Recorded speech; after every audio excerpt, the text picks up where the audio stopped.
Welcome back to Treasures from the Purans, a treasure chest of fascinating stories from the Puran genre of Indian literature.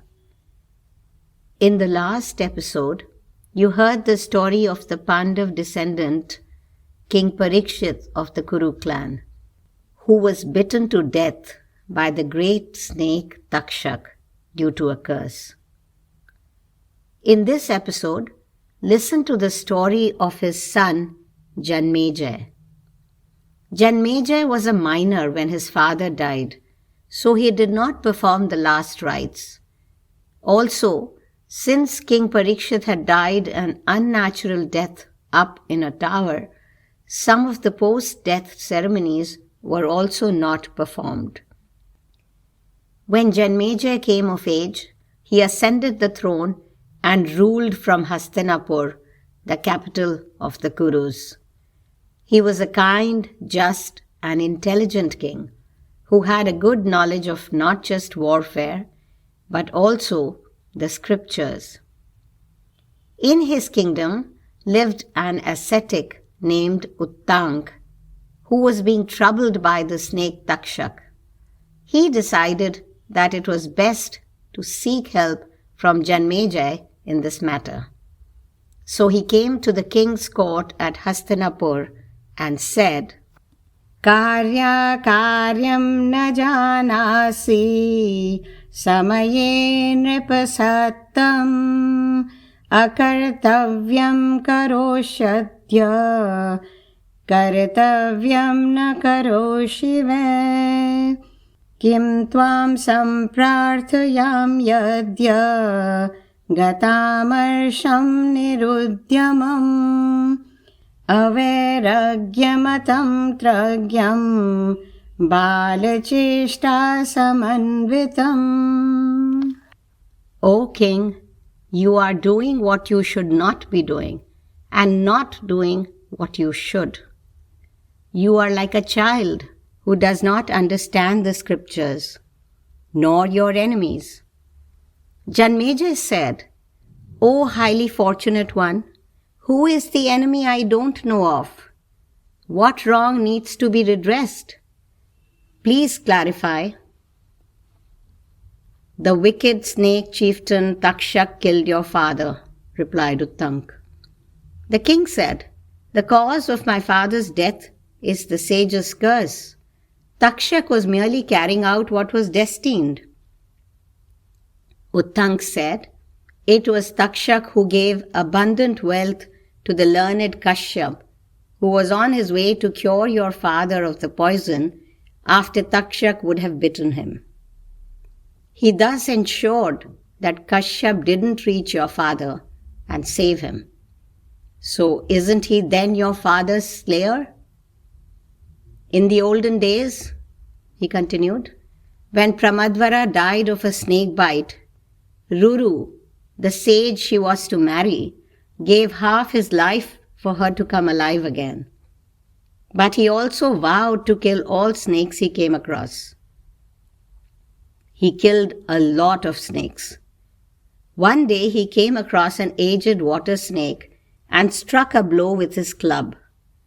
The snake said, Why are you striking me, O sage, when I haven't harmed you in any way? Ruru said, My dearest wife died of a snake bite, and it is under this great provocation that I have resolved to kill all snakes. Hearing this, the snake replied, But those that bite are a different variety of snakes. I don't bite. Just because my body is similar to them, you are striking me? That is not fair at all. Hearing the snake's wise words, Ruru paused and asked, Who are you, and why are you in the snake form? The snake replied, In an earlier birth, I was a Brahmin and had a Brahmin friend who was very truthful, religious, and in control of his senses. Once I foolishly terrified him with a fake snake which I created with leaves. He was utterly bewildered and shuddered in fear. Once he realized what I had done, he cursed me, saying, "O one of blunt intellect, because you have scared me with this fake poisonless snake, may you turn into a snake without poison." I immediately turned into my present form. But when I begged forgiveness, my friend's anger abated, and he said, "Paramati's son Ruru will free you from this curse.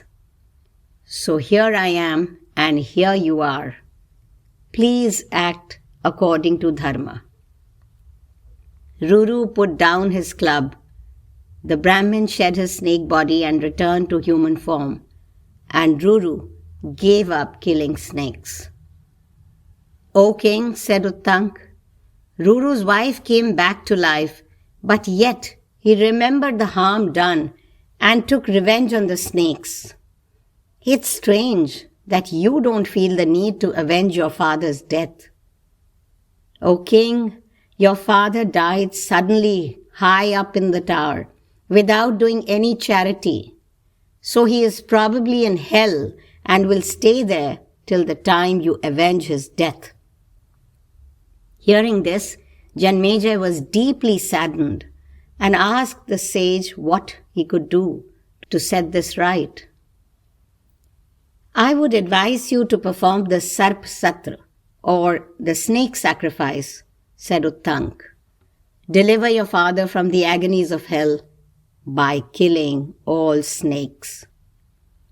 Janmejaya took his advice and decided to perform the Sarp Satra, a sacrifice that would destroy all living snakes. "I will ensure the destruction of all snakes, including Takshak, in the blazing sacrificial fire, and thus deliver my father from the travails of hell," he said. At the king's order, preparations for the sacrifice started. A suitable site was selected on the banks of the Ganga, on which was built a beautiful sacrificial hall with 100 pillars and a big sacrificial altar. "In this yajna," declared Janmejaya, "Takshak will be the main sacrificial animal, and sage Uttank will be the main priest. Now go and invite all the learned men versed in the Vedas." At the chosen time and date, the yajna started by the pouring of clarified butter into the sacred fire in the presence of Janmejaya. As the priests and saints gathered there chanted appropriate spells and hymns, snakes of all shapes and sizes, bound by the power of the chants, started coming and falling into the sacrificial fire. Takshak was greatly distressed at this and knew he too would soon die in the flames of the sacrificial fire. He went to Indra, the king of the Devatas, to seek help. Indra gave him refuge and told him to have no fear. When sage Uttank, who was presiding over the sacrifice, heard of this, he summoned both Indra and Takshak to the sacrifice. The chanting and fire offerings were intensified, and bound by their power, Indra was dragged towards the fire, with Takshak hiding in his upper garment. As soon as Indra saw the fire, he was frightened and fled from the scene, leaving Takshak in midair, getting dragged towards it. Takshak then asked sage Astik for help. Astik was the son of sage Jaratkaru. He came to the sacrificial hall and chanted hymns in praise of King Janmejaya, extolling his virtues and achievements in glorious terms. The king and the sages gathered there were pleased with Astik, and the king said, "O learned one, what is it that you desire? Tell me, and I will give it to you." Astik then said, "O highly enlightened one, I have come to request you to stop this sacrifice." When he besieged the king again and again, the king, having given his word, stopped the sacrifice. but his mind was agitated because of having done so. Sage Vaishampayan then recited the Mahabharata to him. But even that didn't bring solace to the troubled king. So he asked Ved-Vyas, the creator of the Mahabharata, "How can my mind be at peace, O learned one? What am I to do? I am miserable because of the unnatural death of my father and the fact that I haven't been able to do anything about it. A king's death in battle is common and even worthy of praise. Dying peacefully in one's home with the performance of the proper ceremonies after death is also fine. But because my father died unnaturally, those ceremonies could not be done, and he is now in hell because of it. How useless am I as a son if I can't help my father?" The compassionate Vyas then suggested that the king listen to the Devi Bhagavatam composed by him.